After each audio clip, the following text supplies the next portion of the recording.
শেষ ঠিকানা যদি ৩.৫ হাত মাটি হয়, তাহলে কিসের তো ক্ষমতার দাপট?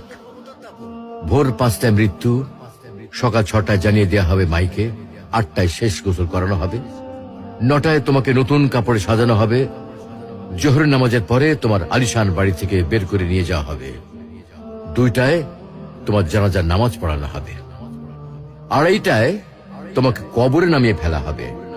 মাটি দেওয়া শেষ হয়ে গেলে কেউ তোমার জন্য দোয়া করবে, আর কেউ চলেও আসবে। এই তো জীবনের শেষ আয়োজন। তো কিসের তো অহংকার, কিসের তো ক্ষমতার দাপট? হ্যাঁ, ক্ষমতা কারো জন্য চিরস্থায়ী নয়। অন্যায় ভাবে কাউকে ঠকালে একদিন ঠিক নিজেকেও ঠকতে হবে, এটাই নিয়ম। হ্যাঁ, এটাই নিয়ম।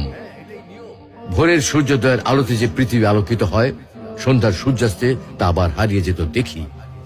অসত্য দিয়ে সত্যকে কখনো ঢেকে রাখা যায় না।